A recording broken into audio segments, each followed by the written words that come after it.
안녕하세요. 승산개미TV입니다. 자, 이렇게 4월 28일 시장이 마감되었습니다. 생각보다 조정이 좀 세게 들어왔죠? 좀 적당히 들어오지. 좀 세게 들어왔습니다.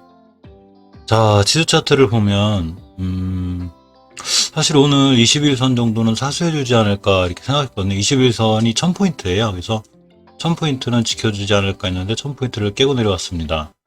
이 일봉에서 중요하게 지켜줘야 될 변곡점 자리가 하나가 있는데, 1월 달에 형성된 이 980포인트예요. 그래서 여기까지 잘 안 밀릴 수 있겠어요. 그래서 여기에 대한 긴장감을 좀 가져야 되는데, 일단 주봉에서도 지금 중기 추세 조정이 확정되는 5주선까지 왔어요. 그래서 5주선을 이탈하게 되면, 자, 980포인트까지 가고 해야 되고, 아직 목요일 금요일 이틀 거래일이 남았기 때문에 이 거래일 동안, 자, 5주선을 지켜주는지 여부가 중요할 것 같습니다.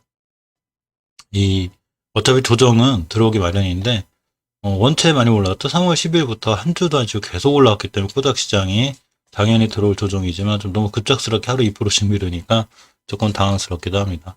자, 일봉에서 일단 황금일선을 깨는 상태라 내일 20일선을 지켜준지가 중요하고요. 계속 깨고 내려오면 종목도 좀 정리를 해야 되고 무리하게 신용이나 이런 담보대출 이런 걸 조금 자제하는 게 좋을 것 같습니다. 자, 코스피 시장은 다행히 20일선을 깨지 않고 지켜주고 있고요.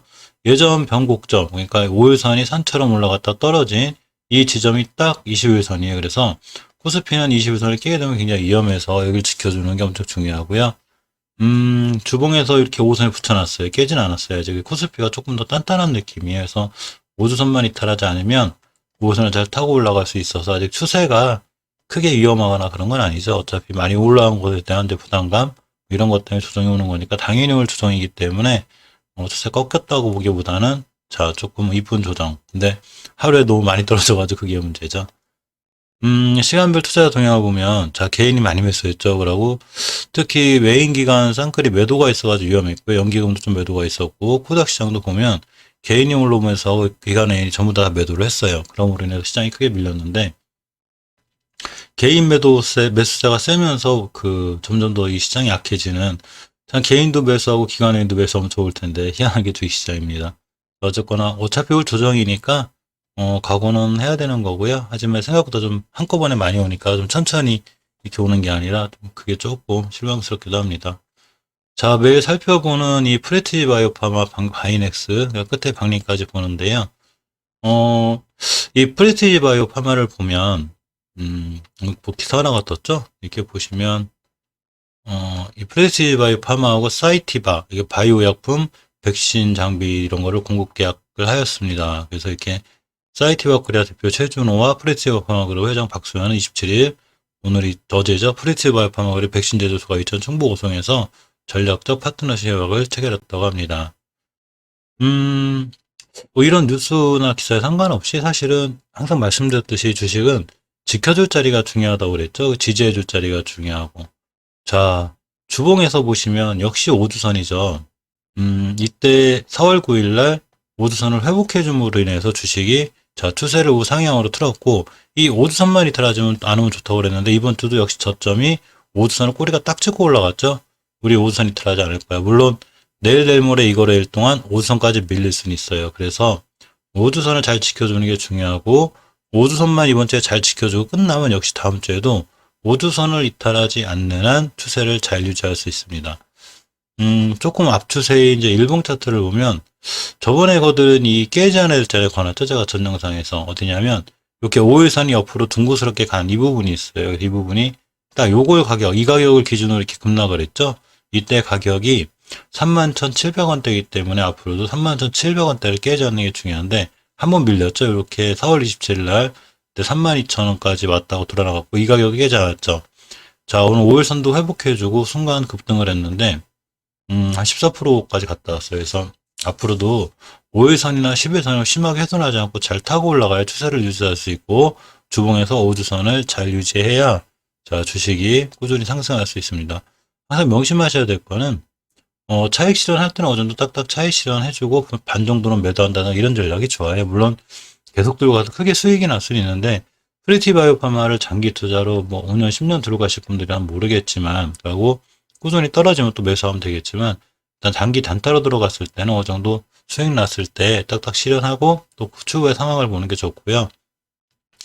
자, 60분봉을 보면, 이렇게 황금일선, 21선이라고 했죠. 60분봉이니까 봉 하나가 1시간짜리인데, 어제 제가 말씀드렸듯이 오늘 출발 자체가 제가 21선을 회복해 주는 게 중요하더라는데, 출발선 자체가 21선 위에였죠, 아예.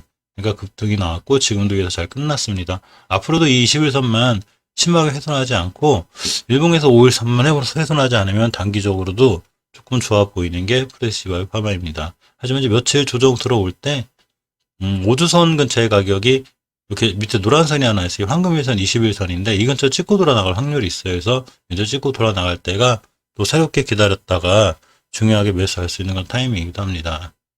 자, 다음 바이넥스를 보면 오늘 조금 무너지긴 했어도 추세는 아직 잘 유지하고 있죠. 근데 이제 여기서 추세가 깨지지 않으려면 11선이라든가 이동평균선, 즉 평균 가격을 자꾸 깨면 안 돼요. 이 바이넥스에 관한 걸 보면 뭐 특별한 건 없더라고요. 오늘 중요하게 떠야 될 이런 뉴스 같은 건 없어서 특별히 관심 가지고 뉴스에 대한 건 이슈가 없는데, 자, 월봉에서 보시면 이번 달에 제가 5개월 선이 끝나야 좋다고 그랬죠. 아직 내일하고 내일모레 남았기 때문에 하루 이틀 더 밀리더라도 반드시 종가가 5개월 선 위에서 끝나야 다음 달에 추세를 유지할 수 있고요. 주봉의 5주선을 훼손하지 않고 있죠. 지금 보시면 예전의 매물대, 그러니까 어제 설명드린 대로 20년도 9월 달부터 21년도 3월 달까지 강력하게 쌓인 매물대를 얘기해주는 5주선. 산처럼 둥그스런 부분이 있어요. 이때 가격이 39,900원대인데 여기를 좀 못 뚫고 있는 거죠. 이거를 돌파 안착해야 새로운 이제 상승이 이제 올라가요. 근데 아직은 맞고 떨어지고 있고, 떨어지더라도 제가 항상 주식은 지켜주어야 할 자리를 잘 지켜주는 게 중요해서 5주선을 얼마나 잘 지켜주냐에 따라서 다음 주에 상승할 수 있고요. 일단 이번 주 금요일 날 저 매일 영상은 찍어드리겠지만 5주선만 이탈하지 않으면 추세를 유지할 수 있습니다.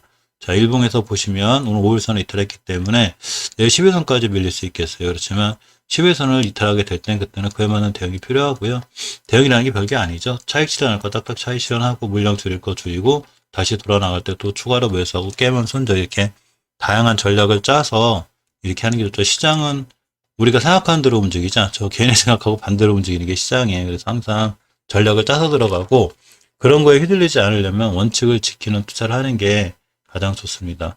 자, 어쨌건 바이넥스의 가장 큰 핵심은 5주선의 가격이 27,800원이기 때문에 좀 약게 잡아도 700원이거든요. 그래서 27,700원 이탈 여부를 반드시 확인하셔야 되고 27,700원만 깨지 않으면 추세를 잘 유지할 수 있으니까 그럴 땐 굳이 매도 안 해도 될 것 같고요. 오히려 잘 지켜주고 돌아나가면 5주선 잘 타고 올라가다 순간 급등을 하기 때문에 5선 깨지 않는데 또 파는 거는 조금 무리도 있습니다. 투자자 매도하기 아직 안 나온 것 같아서 나왔네요. 자, 바이넥스 외국인이 샀고 기관 투실이 팔았습니다. 상업분도 조금 들어왔고요. 조금 혼조세죠. 이 프리티바이오 파마를 보면 개인만 샀어요. 기관 투신 금융투자 기타 법인 다 팔았는데, 자, 어쨌거나 아까 말씀드린 대로 누가 팔든 누가 사든 깨지 않아야 될 자리, 장 종료 후 시간의 매매 시작되었습니다. 5주선을 깨지 않아야 된다는 거 이거 꼭 명심하시기 바랍니다. 자, 꼭 끝에 살펴보는 게 박림이죠. 오늘 꽤 급등했어요. 오늘 몇 프로 갔다 왔냐면 7.81% 갔다 왔습니다. 사실 저희 친구를 들고 있었는데 오늘 다 정리했어요. 이 친구 예전에 꾸준히 사기 시작해가지고 그래서 꾸준히 이제 사서 모아서 비중이 좀 있는 친구였는데, 자, 이렇게 오늘 순간 7% 갔다 왔길래 분할 매도를 통해서 다 정리했고요. 지금 그래도 이 박림이라는 친구가 보면 자리를 깨거나 투자가 깨진 건 아니에요. 보시면 이제 월봉 전고점 근처에 와서 맞고 떨어졌기 때문에 이제 매도를 했는데, 물론 이제 전고점 맞았으니까 밀릴 수 있죠. 그 주식이 밀려서 주봉 5주선까지 올 수 있어요. 따라서 5주선을 이탈하지 않고 다음 주에 잘 돌아간다거나 이번 주에도 5선만 이탈하지 않으면 다시 매수해볼 생각이고요. 일봉에서 이제 긴꼬리 우봉에 달렸는데 월봉에서 위치가 이제 아주 낮은 데가 아니라 중간쯤이기 때문에 조금 애매해서 다 매도 처리했고, 일봉에서 만약에 5일선을 잘 지켜주고 돌아나가면 오늘 음봉이라 하더라도 거래량은 제법 실린 거죠. 이렇게. 그래서 5일선 기준으로 매수 매도 진행도 가능해 보입니다. 그래서 5일선 근처 매수 깨면 바로 매도 했다가 21선 이렇게 이 친구가 21선 잘 딛고 이렇게 올라가죠. 그래서 21선까지 기다렸다가 21선 딛고 올라가는 자리가 주봉에서 오주선이 되고 돌아 나간다면 추세가 살아있는 게 확증이 되고 그럴 때 매수해 주는 게 좋을 것 같습니다. 두 번째 들어갈 때는 항상 조심하는 게 좋죠. 자, 개인이 샀고 기관, 금융 투자 샀습니다. 기법이 팔았고 외국인이 팔았죠. 외국인이 전체적으로 시장을 다 많이 끌어내렸어요. 오늘 좀 지수만 좋았으면 반응도 좋았을 것 같은데, 자, 어쨌거나 오늘의 긴 꼬리가 그렇게 기분 나쁜 꼬리가 아니라고 생각해 보면 5일선 짚고 돌아 나갈 때 다시 매수를 하고 그게 깨지게 되면 21선 짚고 돌아 나갈 때 다시 매수하면 추후에 한두 번 또 급등하지 않을까 싶어. 이 친구 끼가 있어요. 뭐가 왜냐면 이 앞에 조용하던 거래량에 비해서 각각 대량 거래가 땅땅 터지죠. 이렇게 이때에 비한 평균 거래량이 지금 늘어나 있기 때문에 어쨌거나 추가로 한두 번 급등할 수 있어서 단지 이제 월봉의 전고점 즉 먹을 폭이 작아요. 이 친구 보면 3,000원대 강력한 매물대가 있기 때문에 저 원래 목표가가 3,000원까지는 보지 않을까 했는데 오늘 2,900원 갔다 왔나 아마 그릴 거예요. 그래서 변 걸리고 이걸 못 듣길래 답에도 처리했는데 자 어쨌거나 좀 더 밀리면 3,000원대까지도 한번 볼 수 있으니까 방님도 그냥 꾸준히 관심 종목에 넣어놓고 자 살펴볼 필요가 있습니다. 이상 시장 상황하고 프레디티 바이오파마, 바이넥스, 방림까지 살펴보았습니다. 감사합니다.